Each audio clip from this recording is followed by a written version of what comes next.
तो इस कहानी की शुरुआत होती है कुछ पहाड़ी शेरों को दिखाते हुए जो पास के जंगल में घूम रही थी। ये सब लायंस फैमिली मेंबर्स थी। इनमें से लायन डैड अपनी फैमिली को कहता है कि कभी भी इंसानों पर भरोसा मत करना, वो बहुत खतरनाक होते हैं, हमेशा उनसे दूर रहना, कभी भी तुम्हारी जान ले सकते हैं। ये सुनकर सबसे छोटा लायन कहता है, लेकिन हम तो पहाड़ी शेर अच्छे होते हैं ना, तो फिर वो हमारी जान क्यों लेंगे, क्योंकि हम भी तो किसी को कोई नुकसान नहीं पहुंचाते ना। जब डैड लायन कहता है वो बात ठीक है, लेकिन इंसान कभी भी अपना रूप बदल सकते हैं, इसलिए उन पर यकीन करना किसी भी बेवकूफी से कम नहीं है। मगर छोटा लायन फिर भी इस बात को कबूल करने को तैयार नहीं था। वो इंसानों के बारे में जानना चाहता, इसीलिए अपने डैड के लाख मना करने के बाद भी उस तरफ भाग जाता है जहाँ इंसान रहते हैं। इसके बाद सीन शिफ्ट होकर आता है कहानी के मेन कैरेक्टर जे पर, जो एक बच्चा है और ये लायंस वाला सपना देखकर अचानक उसकी नींद खुल जाती है। अब यहाँ मैं आपको जे की चौंका देने वाली हकीकत बताती हूँ। तो जे असल में वही लायन बच्चा है। असल में वो शेप शिफ्टर है जिसके दो रूप होते हैं, जानवर और इंसान वाला। जब चाहे वो इंसान में खुद को बदल सकते हैं और जब चाहे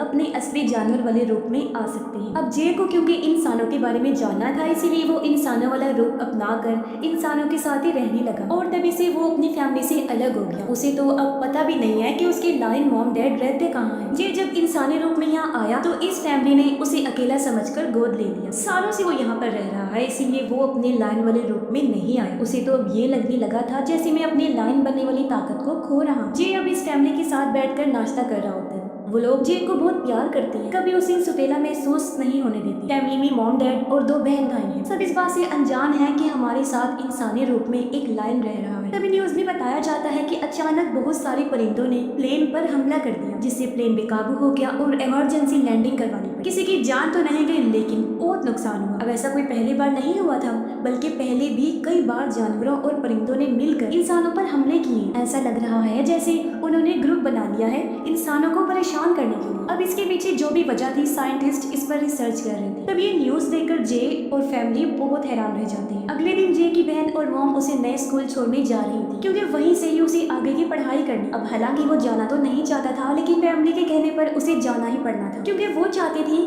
कि जे का कुछ दिमाग खुले और वो अच्छा महसूस करे, दुनिया के बारे में उसे पता चल सके। रात को जब ये लोग एक होटल में आराम करने के लिए रुके तो जे कुछ भेड़ियों को देखता है जो किसी खास मकसद से एक फैक्ट्री की तरफ जा रही थी, जिससे उसे काफी हैरानी हुई। अगली सुबह ये लोग उस हाई स्कूल में पहुंच जाते हैं, जहाँ की हेड जे का वेलकम करते हुए उसका नाम वगैरह पूछती है। फिर वो उसकी मॉम को तसल्ली देते हुए कहती है कि अगली बार जब आप जे से मिलने आएंगे ना, तो आपको इसमें काफी अच्छे बदलाव नजर आएंगे। आपको जरा भी परेशान होने की जरूरत नहीं है, क्योंकि यहाँ के सभी बच्चे आपस में बहुत प्यार से रहते हैं। तब ये सुनकर मॉम को भी तसल्ली हुई और वो उसे गुड बाय कहकर चली जाती है। उनके जाने के बाद हेड जे को कहती है, हम तुम्हारे बारे में सब कुछ जानते हैं कि तुम इंसान नहीं, एक शेप शिफ्टर हो। और सिर्फ तुम ही नहीं, यहाँ का हर एक बच्चा शेप शिफ्टर ही है, जिन सबको यहाँ ट्रेन किया जाता है कि किस तरह अच्छे तरीके से वो अपने दोनों रूपों के साथ रह सकते हैं। तो मुझे बताओ कि तुम कौन से वाले जानवर हो। अब ये सुनकर तुझे हैरान रह जाता है कि इनको तो पता है, इसलिए वो बता देता है कि मैं पहाड़ी लायन हूँ। जो सुनकर हेड एकदम हैरान रह गई। उसे खुशी भी हो रही थी क्योंकि आज पहली बार उनके स्कूल में एक शेर आया था, इसलिए वो जे को कहती है कि सब तुम्हें काफी पसंद करेंगे और उसे वो बाकी बच्चों से मिलवाती है। सभी काफी अच्छे से उसे मिलते हैं, सिवाय एक बच्चे जेफरी की, जो एक भेड़िया था। वो गुस्से में आ जाता है, जे से काफी सख्ती से पेश आता है, कहता है कि आखिर यहाँ एक शेर क्या कर रहा है, क्योंकि भेड़िया होने की वजह से पहले वो यहाँ राज करता था, पर अब क्योंकि एक लाइन आ गया है और शेर तो जानवरों का राजा होता है, तो उसे डर था कि कहीं मेरी जगह मुझसे छीन ना जाए। जेफरी जे से लड़ने लगा, पर बाकी सब उनकी लड़ाई छुड़वा देते हैं। अब हेड जे को एक आदमी एंड्रयू से मिलवाती है, जो भी असल में इस स्कूल का मालिक था और दुनिया भर से शेप शिफ्टर्स को यही यहाँ पर मिलवाता है, क्योंकि वो खुद भी एक शेप शिफ्टर था, वो भी लायन था। इसलिए जे को यहाँ देखकर सबसे ज्यादा खुशी उसी को होती है। वो जे से पूछता है कि क्या तुम जानते हो कि तुम्हारे असली मॉम डैड कहाँ रहते हैं और कैसे तुम अपनी लायन फैमिली को छोड़कर इंसानों के साथ रहने लगी हो, वो भी इतने सालों से। तब जे बताता है कि कुछ साल पहले जब मैं छोटा था तो अपने डैड के मना करने के बावजूद भी मैं वहाँ से भाग गया और इंसानों के साथ रहने लगा। तभी से मुझे नहीं पता कि मेरी फैमिली कहाँ रहती है और ना ही मैं उस दिन के बाद खुद को लायन वाले रूप में ढाल पाया हूँ। मुझे तो लगता है जैसे मैंने अपनी लायन बनने वाली ताकत को खो दिया है। तब एंड्रयू से कहते हैं, इसीलिए तो हमने तुम्हें यहाँ बुलवाया है, ताकि तुम अपनी ताकत का सामना करके उसे समझ पाओ और देखना फिर तुम कितने बेहतर बन जाओगे। हेड जे को उसका कमरा दिखाती है जहाँ वो रहने वाला था। जे अपने रूममेट से मिलता है जो प्यारी सी गुलहरी थी। हमें पता चलता है कि यहाँ शिकार करने वाले खतरनाक और शिकार होने वाले मासूम जानवर सब एक साथ रहते हैं, किसी को भी लड़ाई करने की इजाजत नहीं, क्योंकि लड़ाई करने के लिए सिर्फ क्लास थी, इसलिए सब जानवर बहुत अच्छे से रहती थी। अब जे की क्लासमेट गुलहरी लड़की जिसकी उसके साथ दोस्ती हो गई थी, वो जे को क्लास में ले जा रही थी जो जंगल में थी, क्योंकि इनकी क्लास का टाइम हो चुका था। तभी इनके साथ गुलहरी लड़की की दोस्त भी शामिल हो जाती है, जो एल्क थी, वो जानवर जिसके सर पर बहुत सारे सींग होते हैं। सब बच्चे जब क्लास में आते हैं तो इनका टीचर इनके जानवर बनने वाली ताकत पर कंट्रोल करना सिखाता है। जब उसे पता चला कि जे न्यू स्टूडेंट है तो उसी से शुरुआत करता है। वो जे को कहता है कि चलो जे, सबको दिखा दो कि तुम क्या हो और अपने जानवर वाले रूप में आ जाओ। अब जे लायन बनने की कोशिश तो करता है, लेकिन इतने सालों से जानवर ना बनने की वजह से वो ऐसा नहीं कर पाता। तब हेड उसे आकर कहती है कि आंखें बंद करो और सोचो कि तुम अपनी फैमिली के साथ जंगल में हो, इस तरह तुम्हें अपना रूप बदलने में आसानी होगी, तो जल्दी करो। जे जैसे ही अपनी आंखें बंद करता है तो उसे अपनी लायन डैड नजर आती है, जो बता रही थी कि किस तरह जंगल में रहा जाता है। ये देखते ही जे खुद को फाइनली लायन वाले रूप में धार लेता है। उसे शेर बनता देख सब बच्चे भी खुश हो गए और अब वो सब भी अपने जानवर वाले रूप में आकर जंगल में घूमने लगते हैं। क्लास खत्म होने के बाद इनका एक और रूममेट आ जाता है, जो एक बाइसन था। अब ये तीनों क्योंकि एक साथ रहते थे इसलिए इनकी काफी अच्छी दोस्ती हो जाती है। जे जब अपने दोस्तों के साथ कैंटीन गया तो वो जेफरी को देखता है, जो बाकी स्टूडेंट्स को परेशान कर रहा था। जेफरी के 4 दोस्त हैं, जो सब भी भेड़िए हैं और बाकी कमजोर जानवरों को वो तंग करते हैं। ये देख जे को बुरा लगा। वो जेफरी को कहता है कि बाकी जानवरों को परेशान करना यहाँ के असूल के खिलाफ है और तुम असूल को नहीं तोड़ सकते, समझे। जेफरी भी उस पर गुस्सा करने लगा कि अब तुम मुझे सिखाओगे, भले ही तुम लायन हो लेकिन हम 5 भेड़िए हैं, इसलिए हमसे पंगा मत लो, हम तुम पर भारी पड़ के इधर ही तुम्हें खा जाएंगे। गुस्से में दोनों एक दूसरे पर धाड़ने लगे, लेकिन इससे पहले लायन और भेड़िए की लड़ाई होती एक टीचर इनकी लड़ाई रुकवा देता है। वो वार्न भी करता है कि आइंदा के बाद क्लास के बाहर लड़ाई की तो दोनों को सजा होगी। अगले दिन सारे बच्चे लड़ाई की क्लास में प्रैक्टिस के लिए आ जाते हैं, जहाँ टीचर सबसे पहले एक भालू लड़की की लड़ाई जे की दोस्त बाइसन से करवाती है। लड़ाई का असूल यही था कि एक दूसरे पर जानलेवा हमला नहीं करना, ना ही जान लेनी है, बस प्रैक्टिस करनी है ताकि असली लड़ाई में अभी की सीखी गई चीजें काम आ सके। मगर इस लड़ाई में बाइसन हार जाता है, तो अब भालू लड़की से लड़ने के लिए जे को बुलाया जाता है। इस बार भी कई बार जानवर बनने की कोशिश वो करता है लेकिन नाकाम ही रहता है। तब एंड्रयू उसके पास आकर एक पोटली देता है। जैसे ही जे ने उसे सूंघा वो फौरन ही लायन में बदल जाता है। इस पोटली में दरअसल पहाड़ों की मिट्टी थी। इसे सूंघकर जे को एहसास हुआ जैसे मैं अभी भी अपनी फैमिली के साथ पहाड़ों पर हूँ, और वो लायन बनने के साथ साथ भालू लड़की को भी हरा देता है। एंड्रयू जे से कहता है कि इस पोटली को तुम अपने पास ही रख लो, ये लायन बनने में तुम्हारी मदद करे, साथ ही मैं खुद भी तुम्हें ट्रेनिंग देना चाहता हूँ, तो क्या तुम इसके लिए तैयार हो। जे हाँ बोल देता है, क्योंकि वो ये सोचकर खुश हो गया था कि अच्छी बात है अगर मुझे एक सीनियर लायन ट्रेनिंग देगा। तो कुछ देर बाद जेफरी जे के पास आया, कहता है पिछली बार तो लड़ाई हो ना पाई, आज रात जंगल में तेरा इंतजार करूंगा, अगर जितना है तो लड़ाई करने आ जाना। ये सुनकर जे को बड़ा गुस्सा है। वो सोचता है कि ये एक भेड़िया होकर मुझे एक लायन को लड़ने के लिए चैलेंज कर रहा है, जाहिर है उसे बर्दाश्त नहीं हुआ, इसलिए वो चैलेंज को कबूल कर लेता है, ये सोचकर कि मैं इसे अच्छा मजा चखाऊंगा। लेकिन रात को जे जब अपने दोस्तों के साथ जंगल में गया तो उसने देखा कि अकेले केले की लड़ाई में जेफरी ने अपने दोस्तों को भी शामिल कर लिया है और अब चारों भेड़िए हर तरफ से अकेले लायन पर हमला कर रहे थे। शुरू में तो जे बड़ी हिम्मत से लड़ता है, लेकिन धीरे धीरे वो हिम्मत हारने लगता है। अब जे की जान को खतरे में देखकर उसका दोस्त खुद को बाइसन में बदलकर भेड़ियों से भिड़ जाता है, उन पर हमला करके भगा देता है, जिससे जे की जान बच गई। अगले दिन एंड्रयू जे को अपने साथ घुमाने लेकर जाता है। रास्ते में उसने बताया कि कल रात तुम्हारे और जेफरी के बीच जो कुछ भी हुआ मैं सब जानता हूँ, लेकिन तुम एक लायन हो जो भेड़ियों को बिना किसी की मदद के हरा सकता है, तुम्हें बाइसन की जरूरत नहीं पड़नी चाहिए। इस पर जे कहते हैं मैंने मुकाबला किया था, लेकिन एक साथ चारों को हराना बहुत मुश्किल था। तब एंड्रयू कहता है कोई बात नहीं, धीरे धीरे तुम बिल्कुल परफेक्ट बन जाओगे, अभी तो शुरुआत है, जिसके बाद तुम्हारे सामने 4 तो क्या 10 भी आ गए ना कि तुम आसानी से उनको हरा दोगे, लेकिन हाँ वैसा बनने के लिए तुम्हें मेहनत करनी पड़ेगी।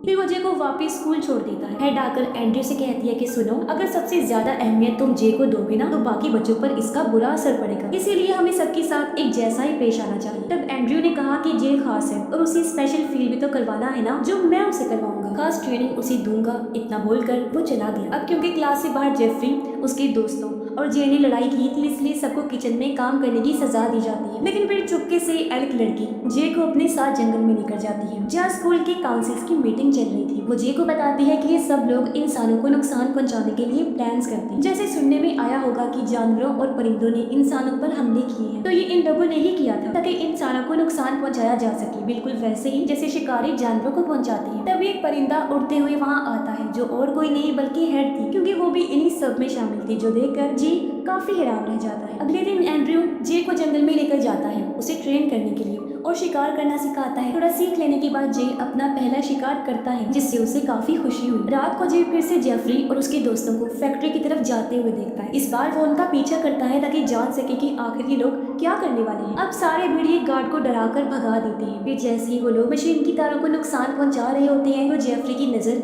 जे पर पड़ जाती है। वो गुस्से में जे से कहता है कि तुम क्या हमारी जासूसी कर रहे हो? तुम्हारी हिम्मत कैसी हुई हम पर नजर रखने में? देखना, तुम्हें छोड़ूंगा नहीं और इस बार तुम्हें बचाने वाला कोई नहीं होगा। लेकिन उनकी लड़ाई होती पहले ही एंड्रयू आकर उन्हें रोक देता है और जेफरी से कहता है कि जल्दी चलो यहाँ से वरना हम फंस सकते हैं। ये सुन जे समझ गया कि जेफरी जो कुछ भी कर रहा है वो एंड्रयू के कहने पर ही कर रहा है। तब एंड्रयू जे से कहने लगा कि चलो मेरे साथ, मैं तुम्हें सब बताता हूँ कि आखिर यहाँ पर चल क्या रहा है। उसे अपने घर लाने के बाद एंड्रयू बताता है कि हम जानवर पहले इंसानों से नफरत नहीं करते थे, मगर अब हमें उनसे बहुत नफरत हो गई है। वो जो फैक्ट्री है ना, उसने आधा जंगल खाली कर दिया है। सब कुछ काट कर उन्होंने यहाँ पर फैक्ट्री बना दी है जहाँ से केमिकल्स निकलते हैं, जिसकी वजह से न जाने कितनी मासूम जानवरों को अपनी जिंदगी से हाथ धोना पड़ता है। इंसानों को, हम जानवर और माहौल की कोई फिक्र ही नहीं है। अब मेरी बेटी और वाइफ को इंसानों ने ही मारा था, हालांकि उनका कोई कसूर भी नहीं था। क्या था, वो तो बस जंगल में घूम ही रही थी ना, जो कि उनका घर भी है, लेकिन इंसानों ने वहाँ भी उन्हें नहीं छोड़ा। और तो और वक्त के साथ इंसानों में अच्छे बदलाव आने के बजाय वो तो और बुरे होते जा रहे हैं। अब तो वो पहले से ज्यादा जंगलों को तबाह करते हैं और जानवरों को मारते हैं। ये देखते हुए हमने अपनी एक टीम बनाई है जिनका मकसद इंसानों को तकलीफ देना है ताकि वो अपनी ही जगह पर चैन से ना रह सके, जैसे वो जंगलों में जानवरों को नहीं रहने देते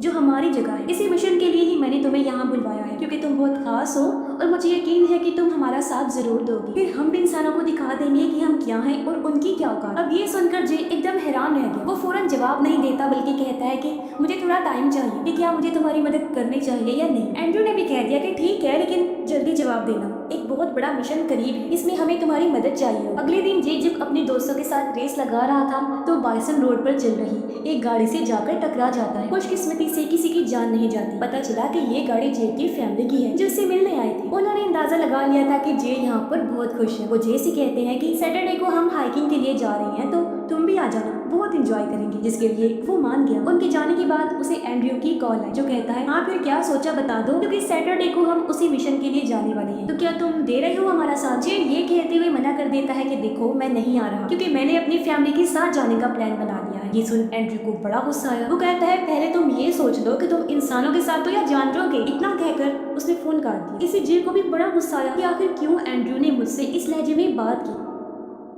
इसी गुस्से में आकर वो जितना दूर हो सके उतना ही जंगल में भाग जाता है। थोड़ा आराम करने के लिए जब वो एक जगह पर रुका तो वहाँ कुछ शिकारी आ गए जो ड्रोन की मदद से जे को देख लेते हैं और उसे मारने के लिए कुत्ते छोड़ देते हैं, क्योंकि उनका प्लान था कि ऐसा करने के बाद हम जे को अपने साथ ले जाएंगे। लेकिन इतने में वहाँ एक कौवा आ जाता है जो भी दरअसल शेप शिफ्टर था और उसी स्कूल की स्टूडेंट होती है। वो सबसे पहले ड्रोन तोड़ती है, फिर जे की मदद करते हुए उसे स्कूल की तरफ ले जाने लगती है। लेकिन जब जे थक गया तो आराम करने के लिए वो एक जगह पर बैठ जाता है, लेकिन तभी वो शिकारी कुत्ते यहाँ आ जाते हैं। पर इससे पहले वो जे पर हमला करती वो इंसानी रूप में आ गया, जो चीज तो कुत्ते भी देखते ही देखते रह गए कि आखिर ये क्या हुआ। एंड्रयू जे के पास आकर कहने लगा कि मैंने तुम्हारी लाइन फैमिली को ढूंढने की कोशिश की थी। मुझे पता चला है कि उन सबको भी शिकारियों ने मार दिया है। तो क्या तुम अब भी इंसानों की मदद करोगे जिन्होंने तुमसे तुम्हारे अपनों को छीन लिया? अब तो तुम दोगे ना हमारा साथ? अब ये सुनकर जे को बहुत दुख हुआ कि मैं अब कभी अपनी फैमिली से नहीं मिल पाऊंगा। इसी गुस्से में आकर वो जे का साथ देने के लिए मान जाता है, जिसके बाद एंड्रयू अपनी पूरी टीम को समझाता है कि किसे क्या काम करना है। सबसे पहले उन्होंने गार्ड्स को डराकर भगाना है, फिर बड़ी बड़ी मशीन्स को तबाह करना है, जिसके बाद फैक्ट्री में शॉर्ट सर्किट करके धमाका करना है। इसके लिए बाकी सब तो मान गए, लेकिन जे एंड्रयू को कहता है कि ठीक है, इंसानों को सबक सिखाने के लिए उनकी चीजों को बर्बाद तो करना है, लेकिन इसमें किसी भी इंसान की जान नहीं जानी चाहिए, ये मेरी शर्त है। एंड्रयू भी मान गया कि किसी की भी जान नहीं ली जाएगी, बस इंसानों की चीजों की बर्बादी होगी। अब प्लान के शुरू होने से पहले जे के घर वाले फोन करते हैं कि तुम नहीं आ रही बेटा, हम लोग तो हाइकिंग के लिए जा रहे हैं। जे कहता है कि माफ कीजिएगा, लेकिन इस बार मैं नहीं आ पाऊंगा, आप लोग जाएं, एंजॉय करें, मुझे जरूरी काम करना पड़ गया है। जिसके बाद वो एंड्रयू और बाकियों के साथ फैक्ट्री की तरफ निकल पड़ता है। एंड्रयू और उसकी टीम फैक्ट्री के ऊपर बनी पहाड़ी पर आ जाती है, जहाँ उन्होंने बड़ी बड़ी लकड़ियों को रखा हुआ था ताकि ये सारी लकड़ियां नीचे फेंककर मशीन्स को बर्बाद किया जाए। लेकिन प्लान शुरू करने से पहले ही जे की नजर नीचे जाती है, जहाँ ही उसकी फैमिली हाइकिंग करने के लिए आई हुई थी। इस जगह पर भी लकड़ियां गिरने वाली थी। जे समझ जाता है कि इस तरह तो मेरी पूरी फैमिली का मरना पक्का है। वो घबरा गया, सबसे कहता है कि रुक जाओ,